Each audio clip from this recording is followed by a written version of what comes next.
Scream 7 brings Sidney back to the franchise as her daughter is the latest target of the Ghostface killer. Scream 7 basically takes place a couple years after the ending of Scream 6, but, this film is not without its, controversy and drama surrounding it. Obviously, Scream 6 shifted the focus more towards Melissa Barrera and Jenna Ortega's characters. It seems like it was shifting away from the Sidney Prescott angle of all of it. A lot of drama surrounding the last film and going into this film, especially with the firing of Melissa Barrera. Jenna Ortega walks. The original director that was going to direct this film also stepped down. And it basically forced them to go back and rewrite this entire movie of what it was going to be versus what it ultimately became. And you can kind of see that in how this movie progressed. But I do want to say kind of off the bat here that Scream's never really been a critics type of movie. It's always been a movie for like horror fans and fans specifically of like slasher films and things like that. And you can see a lot of fan service of that in this film, because this film definitely had like some pretty brutal Ghostface stuff, and there was a lot of time spent around Ghostface here where I feel like the Ghostface character was a lot more prominent in this film than it had been in several of the others, because we do spend a lot of time with Ghostface on our screen and being very much a real threat throughout a good chunk of this movie.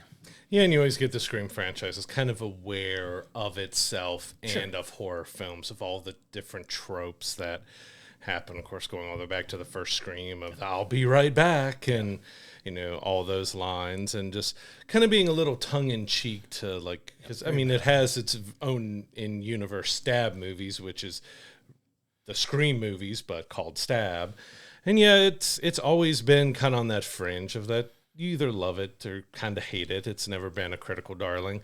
I love the Scream franchise, but I was very mixed on this one. As you mentioned, there was so much controversy behind, because even like Neve Campbell was supposed to be in Scream 6, and they weren't willing to pay her what she thought she deserved, so she walked away. So they had to kind of rewrite Scream 6 a bit to exclude her.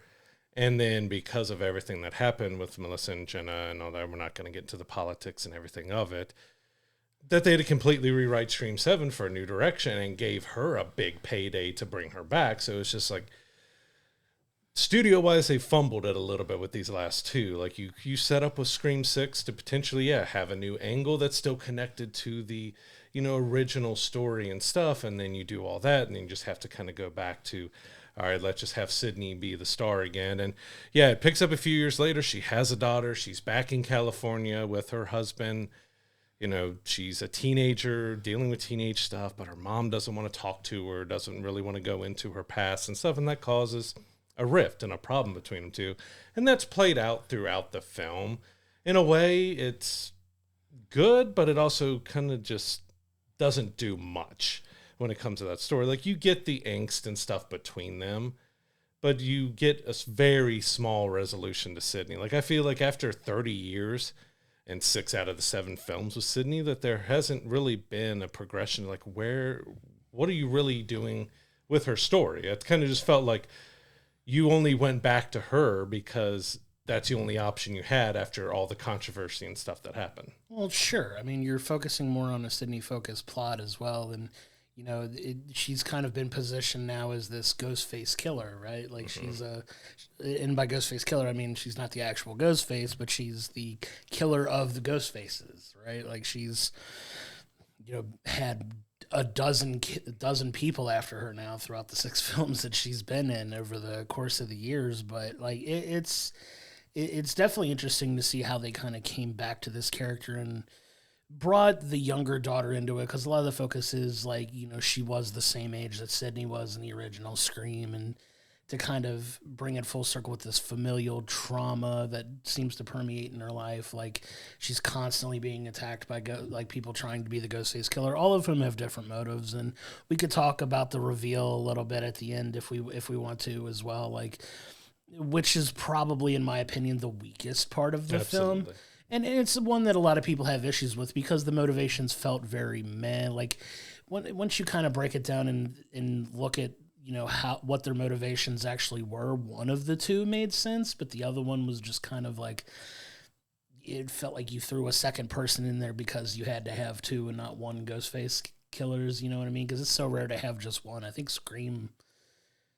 maybe Scream 3 was the only one to have one, or Scream 4. I don't remember which one had just the one killer, but it's super rare. I believe it was Scream 3 or 4. But you know, you see this woman who's gone through so much in her life. She's lost several people. She's constantly being hunted by deranged people who are just obsessed with her. And, you know, it makes me wonder how many times they could continue to go to that well without it just being like, okay, well, at what point does it become too convoluted, right? Does it become, you know, how many other people are coming out of the woodwork? And you have some new people that are introduced in this film. Obviously, you have McKenna Grace, who feels like she's just collecting the infinity gauntlet of different types of roles because she's in so many different things. And this is her second project with Matthew Lillard. And then she's doing the Scooby-Doo movie, which is another Matthew Lillard project. But this one tries to be a little bit more modern with the use of like AI and deep fakes and some other things that they're trying to bring into the franchise to kind of spice it up a little bit. And there's some of that that's done very effectively. I thought the AI deep fake stuff was solid for the story. You know what I mean? I thought that was all done well. I like the kills. It had some brutal kills. Always have some really brutal kills. Like Scream is always known for some kind of like, can't go quite like Terrifier level with gore, but they do a pretty good job of making very intense kills in these movies, and this film was definitely not short on that. Yeah, but at the same time, it had some stuff that I couldn't like help but laugh at. Like, there's multiple situations where guns are pulled on the Ghostface killer, and you know, Ghostface historically has only ever had a knife, and they have a knife and they're waving it at him, and they're like, "Okay, I'm gonna put my gun down." Like, have a gun. Right. Why are you in 3 seconds putting your gun down and kicking it away to someone holding a knife? Like, it's always had absurdities with stuff. And I would even say this one almost more than the others went a little more ludicrous and ridiculous with how people can survive the Ghostface killer, the amount of stabs and everything else they take, hours and hours and hours before that you learn that they survive it. And it's like, no, they would have bled out before that happened. Like it felt like it went a little over the top in that way. But yeah, I do agree that the deep fakes and the AI, because if you haven't seen the trailers or paid attention much to it, the killers do use AI and deep fakes to try to bring characters back from the past to torment and taunt Sidney with it. But the biggest failure I feel this movie had with that was, as you mentioned, the final reveal of the killers really felt like they had no connection or no real anything to the film. Like, they really don't have anything to Sidney. Like, there's barely a connection with one, as you mentioned. But even at that, it's like, it just felt like you threw in 2 random people who were doing all this stuff, and it didn't really, because it's always had some sort of connection to the people who are being killed. Like, there's somebody, either the mom of one of the boys who were killed before, some sort of relation to either Sidney's a kid brother, or someone involved, but these two had no real relation to her or anyone really at all. And that's what it really just, like, you don't exactly go into these for the plot, you go in for the kills and everything else, but it's a franchise that spanned 30 years that's trying to have an interconnected type of universe. And then you kind of go a little bit lame with who the final killers were. It just, that part was just like, and again, the ending of ridiculous, over the top, how many attacks that someone can take before they finally fall down dead was insanely over the top. It was fun, but it was just so over the top. Yeah, for sure. I mean, the Ghostface in particular is like OP to the point of, like, you always joke that you can shoot him in the body as many times as you want, but you got to shoot him in the head kind of thing. And it's just like, okay, we get it. And they kind of lean heavier into that in this one too, because the Ghostfaces take a pretty brutal amount of attack on their end as well. And even they're all still human. I do got to say, though, I want to give this movie some grace a little bit, because I do feel even up until the end, like, it was a solid movie. Like, I was enjoying myself.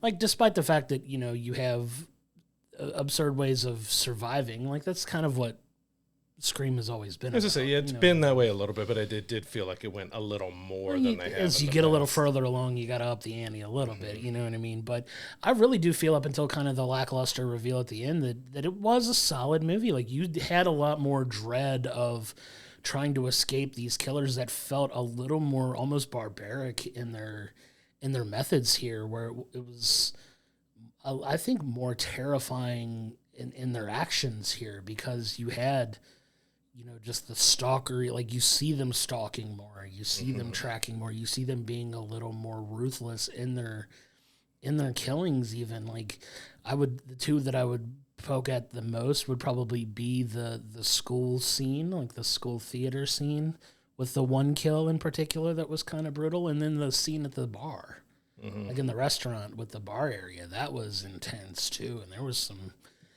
some kind of terrifying elements in that, and that's one thing I think they've always done a very good job of. The kills have been the kills have always been good, and the kills were top notch in this movie too. Like, I know it kind of feels like we're kind of poo-pooing on the movie overall as a whole, and I think the lackluster ending notwithstanding, I think the rest of the movie is pretty solid. Like, I had a good time up until the reveal at the end, and then it was just like, I get it, and if we want to go into spoilers for that, we can, but I think the rest of the movie was still pretty solid. Like, I wound up enjoying myself, you know what I mean? Like, you have to kind of take it a little further for it to have any kind of impact, and I think they tried to do that, and I think for the most part they were successful at that. It's just, I didn't care for that ending.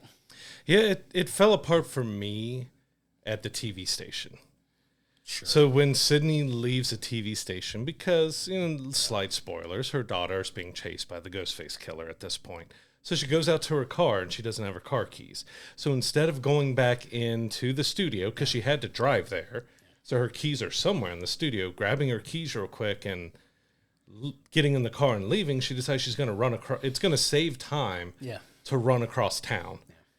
And then she has to pivot and run across town even further. And that just got like, okay, so instead of just going and finding your keys real quick and coming back out, or you have another person inside, multiple people inside who have vehicles with keys, you could have gone in and taken their vehicle. But no, you're going to run. You get it's supposed to be a small town, but she's going to run completely across town while trying to call and help her daughter out. And so that's when it started getting like, all right, now we're getting into the ludicrous stuff that it's going really over the top. Final girl has infinite stamina. Yeah, infinite stamina, like everything like that. That's when it really started kind of falling apart to me. And then you get the reveals of people you thought were dead who are still alive. And then you get the killer reveals and you get all the stuff. And all of it just felt like, Like you had a good build up in the beginning, as I agree, other than, of course, with being a final girl, 30 years of people chasing her, trying to kill her. She's answering every single unknown number, FaceTiming unknown numbers, just talking to anybody and everybody, even though like her business has security cameras and codes, her home has security cameras and codes. She doesn't trust anybody with her daughter, but she's going to answer every unknown caller. Like, it has that stuff that you just have to try to turn your brain off to, or it's going to bug you because, again, Scream's never been about the solid, great writing and dialogue and story and stuff, just enough of it to have fun with it and be there for the kills. But it was disappointing after her sitting out of Scream 6 because of a financial dispute and bringing her back after all the controversy, that it kind of felt like, this was a movie you kind of rushed rewriting to get it out because you couldn't do what you wanted to do before. Sure, and I think this film has very clear indications of that. Like, it was, you could definitely tell they spent a good amount of time and money rewriting the script, and it felt a little messy at times, which it does. But still, I think given the circumstances and time involved, we still got a pretty solid movie out of it. Like, we really did. Like, I think there's a ton of fan service if you are a fan of the Scream films. I think you get a ton of fan service in this movie, and I think they did a good job of tying all those elements in and making it feel like a proper Scream movie, given that, we can kind of talk about it a little bit here, but Scream 7 was going in a very different direction before all of these rewrites. And, you hear about the rumors of, I guess the writers have come out and the people that were going to be involved in the original version of the film, where it was going to be more of a turn for Melissa Barrera's character, who's been kind of toying with, being diving into the fact that she is Billy Loomis's daughter, and leaning more into those things. And supposedly Jenna Ortega was going to get killed at the opening act of the film, and she was going to turn bad because of it, and all this other stuff, which could have made for an interesting dynamic. And it's a shame that we'll never get that version of the film, but I think taking those real life circumstances and turning it into the film we got, I think they did a fine job of pivoting to a Sidney focused story, and who knows what that's going to mean for the future of the franchise. As we know now, with the movie being out, that the movie's doing very well commercially. I believe opening night when we went and saw it had the highest grossing first night for the film in franchise history. So, controversy notwithstanding, people are going to see these movies still. It's going to be the #1 movie this weekend at the box office. It looks like it's going to have the overall best box office opening for a Scream film. So, it's still doing gangbusters at the box office. So, if people are still turning out to see it, we're going to get another one. And it feels like they may be making Scream 8 sooner rather than later. So, we may not get that long of a wait in between movies, but I mean, it kind of is what it's going to be. People are still tuning in to watch it. It's getting a lot of hate from the Melissa Barrera camp, from people that were really interested in that story, and it's getting review bombed. And that's what makes it so difficult for a movie like this, that people go into these things with so many preconceived notions about a story, or I'm going to automatically hate this movie because of X, Y, and Z. And I hate that for movies, because you kind of just need to take them on face value as what they are. And that's what we try to do. We're very aware of all the controversy around the film, and we still try to go into it with an open mind. And I think that it's really hard for a lot of people to let that go. And you see that it's by far the worst rated movie. If you look at aggregate scores and Rotten Tomatoes, which you really shouldn't pay that much attention or let it influence you're going to see or not going to see a film because of that. If you want to go see it, but you have those things that can negatively impact it, but it doesn't appear that it's negatively impacting it that much, because it's doing very, very well. I will give it credit for one thing that I did enjoy was of course, they're famous for the cold openings of the first kill and everything in the beginning. And I feel like this one was great because it takes you with a couple who's going to an Airbnb that happens to be the original house from Scream 1, and it's been done up with history and animatronic dolls, and it's a museum for it that you can stay in. And I thought that was fun. Ridiculous kills in it as well that you expect to have right out of the gate, but it was a fun way to open it. I do have a little bit more, as I said, I love the original. I would say I love the original 2. 3 was okay, and then they tried to restart it with 4 and 5.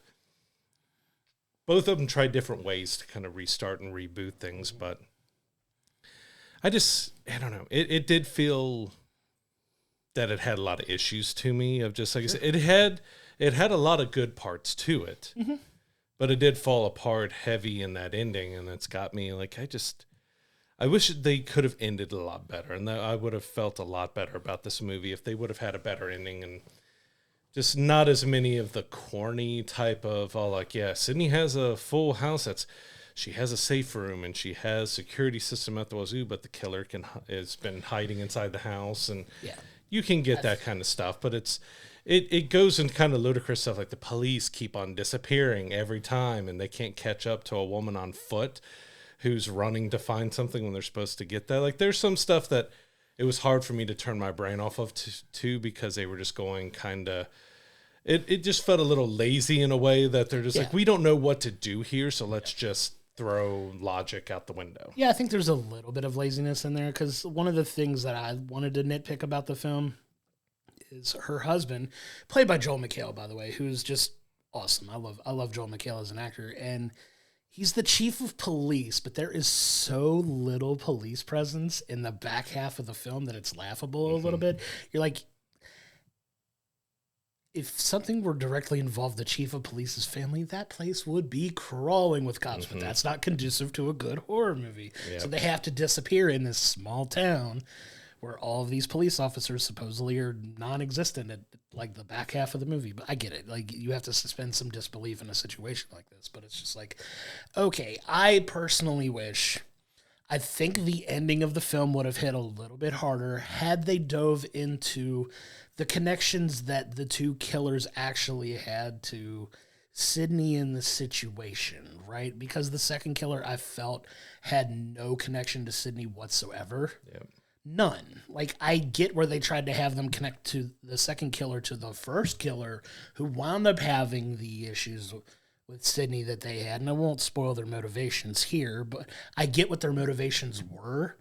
I just wish they would have dove into the relationship between Sidney and the first killer, who ends up being the last one standing at the end, the last Ghostface that is part of like the big Sidney fight at the end, where I get the motivation. I just wish they would have done a little bit of a better job of connecting it throughout the film. Because one thing Scream typically does a decent job of is knowing you could. It's very rare that it surprises you with who the killers are, given everything goes on. Like, because they always make everybody a suspect, of course, and that's kind of the meta. That's kind of the meta part of it. But everyone around them, you have a logical reason of why they could be the killer, right? And this one, it was just like, it almost felt like they were intentionally diverting your expectations to almost literally anyone else in the movie. And it was just like, oh, it was really them this whole time because of X, Y, and Z. And you're just like, you could have connected that a little better. And that's where I feel like it fails at the end of the film for that reason, is you're just like, I get it, but we had no indication that that was even a possible motivation for them at any point throughout this entire movie. Yeah.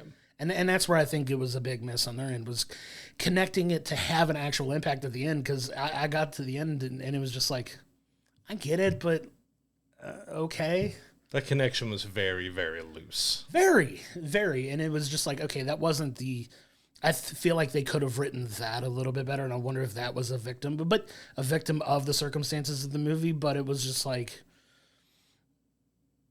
that should have been a heavier focus on getting to that point and having it have that impact and that gut punch, because that's what you want from a killer at the end, where you're just like, oh, I get it. Because even like the killers in 6 had the connection to 5. Mm-hmm. Like, you had that previous connection where that was very much missing in this one. And I think that's my biggest complaint here, is like, you just don't do a good enough job of connecting it to literally everything that's come before it. And like I said, I understand why, because they do a fine enough job when they get to there of like, this is why I'm into this, because of X, Y, and Z. Like I said, we're not going to spoil that, but it was so poorly connected throughout the film that you just didn't care.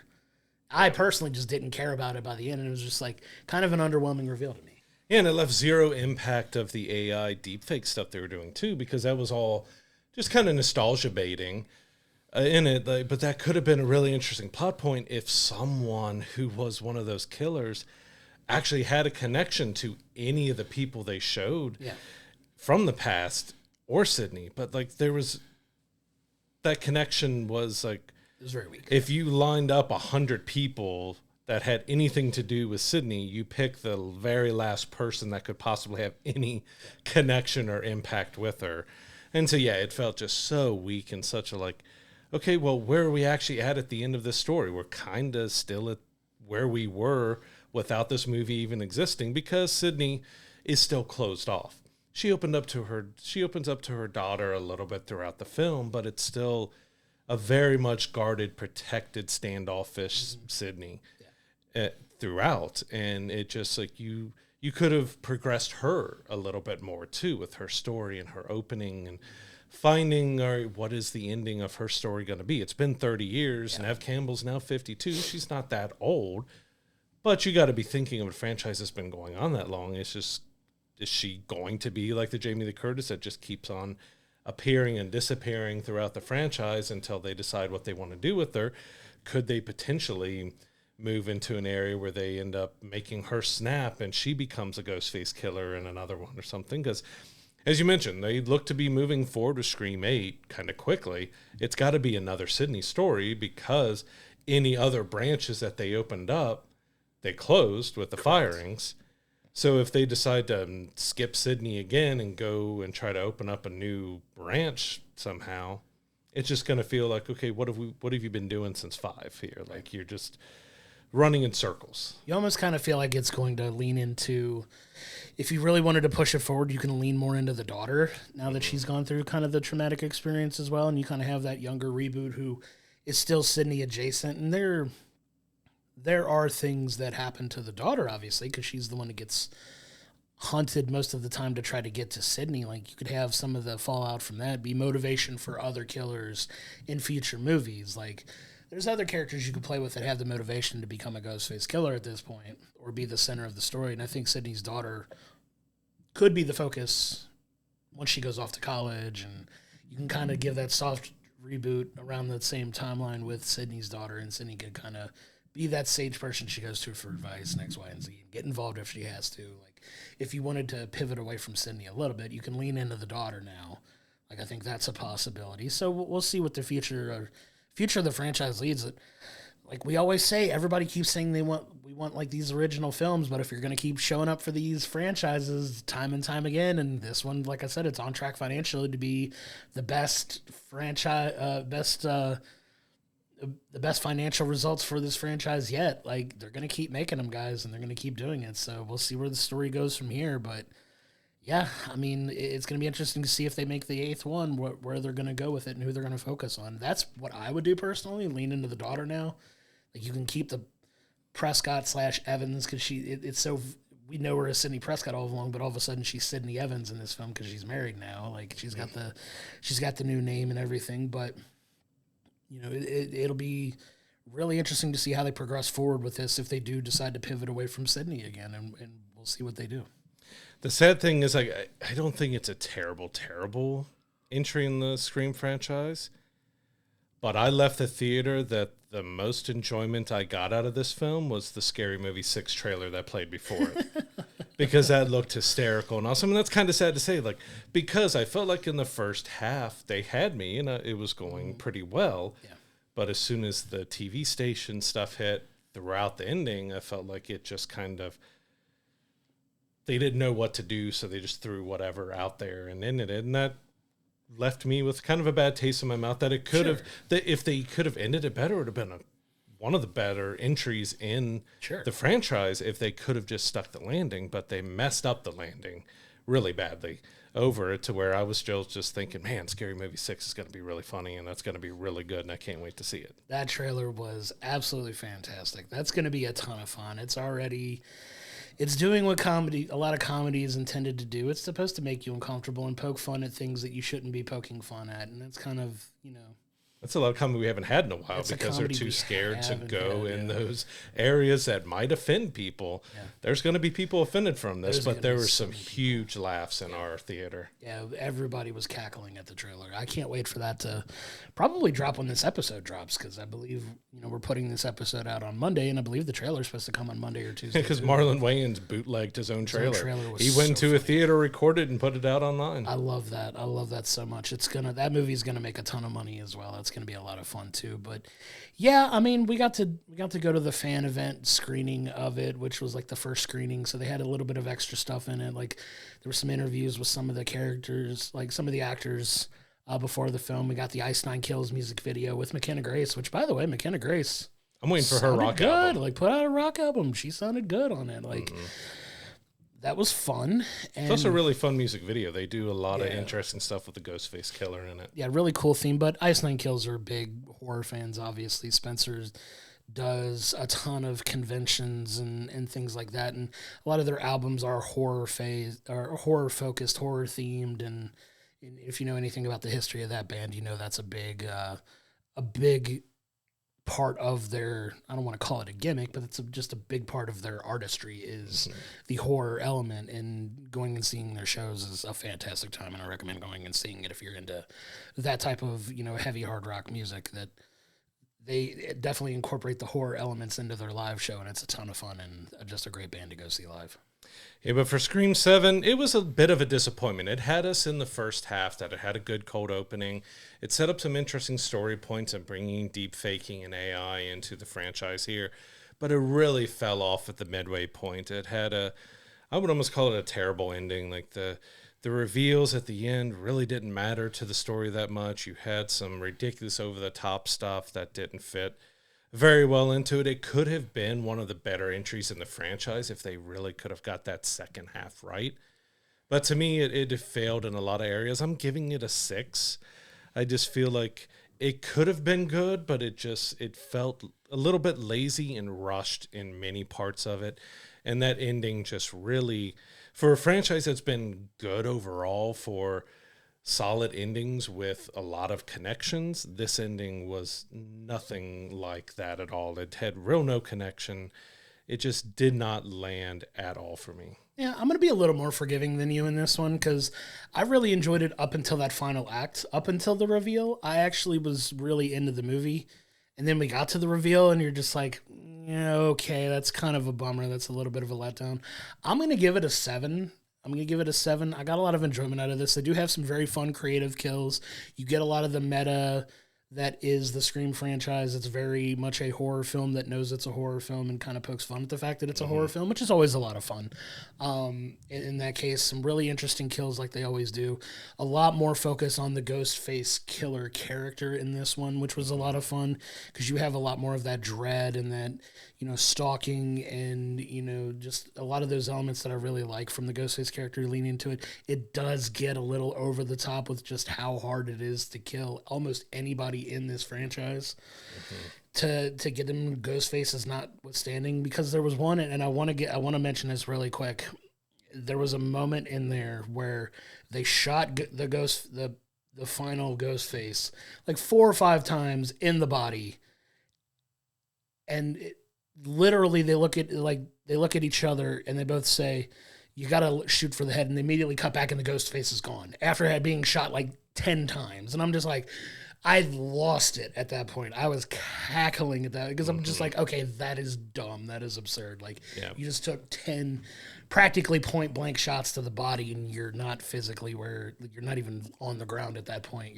I'm just like, okay, that is like Scarface levels of absurdity for catching bullets at that point.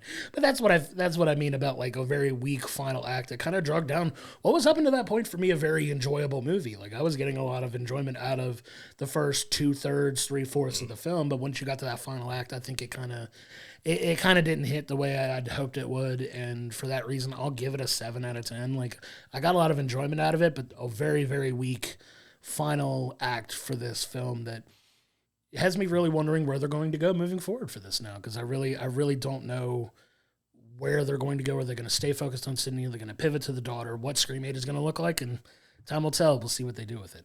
Yeah, some of the kills, as you said, were just ridiculous between stabbing or shooting and stuff. It was almost scary movie, hot shots, Naked Gun type of level of slapstick comedy almost, and just how many, like, all right, I'm going to stab you 14 times, leave you to bleed out for 6-7 hours, but you'll be okay. You'll be okay. Or we'll shoot you a bunch of times, but you'll be okay because. And then the final shootout of it was like, after one, the body would have fallen, but you're sitting there of just like, and again, it's like scary movie where you're shooting them over and over and over and over and over again in the head, and they're just not falling down. Like they can still keep their body up and everything else. And again, it's just some spoilers to get into. We're not saying who it is, but it was just ridiculous that we had to touch on that. But I figured we might be a little different. Like I love the Scream franchise. I've had such a fun with it over the years, but after 5, it feels like because of controversy of them firing people because of their beliefs, and we're not going to get on the sides of the beliefs or anything. We're trying to be objective as movie reviewers. We're focusing on the movie and not the external stuff with that. But you got to look at the studio of just not knowing kind of what they're doing because, well, we don't want to pay Nev, so we've got to go in a new direction. Well, now we don't like what they said, so now we got to go back to the old direction. Yeah. And Scream 8, what's going to happen? Is with how well it's doing, is Nev going to ask for even more money? And are they going to say like, well, no, we don't want to pay you, and then they have to shift again? It's just like, plus it's also with Paramount, which if you haven't looked in the news, they are now the ones who are going to buy Warner Brothers, but apparently have to cut like $4.4 billion of the budget once this finally closes, which could be a year or 2 more. You don't really know how long it's going to take depending on all the checks, but what happens with it there? Well, the new owners feel, which, I mean, Paramount owns Scream already, but will they feel that Scream is still a viable enough franchise 30 years later, even like it's made $60 million based off of, think it was like a $45 million budget or something like that. I forget the exact moment, but do they feel there's enough profitability to keep that going after everything? Or could it be something that's cut on the wayside and this could be the final Scream? You just don't really know. Like, there's going to be franchises, there's going to be actors, directors, studios, everything that's going to be chopped and fall to the wayside because of this merger. Yeah, time's going to tell. There's a lot of uncertainty in the industry right now, and this is unfortunately one of those that could be a victim of, merging and other things like that. But for the moment, Scream 7 is in theaters now. Go check it out. Come to our social medias. Let us know what you think about it. And it's definitely one that's got a lot of people talking right, wrong, or indifferent. And we'll see what you think about it. Come let us know. And so thank you so much for tuning in. If you feel so inclined, do all the things that help us out, from follows, shares, likes, and comments on social media to subscribing on YouTube and your favorite audio platforms. All of it helps us out so much. We can't thank you enough for your support. You can also become a member of our Patreon over at patreon.com/we'llbringthepopcorn. You get early access to episodes. You get exclusive merch items. You can also have your name read by us at the end of the episode. That is patreon.com/we'llbringthepopcorn. Go check it out. That's going to do it for this episode. We'll see you on the next one.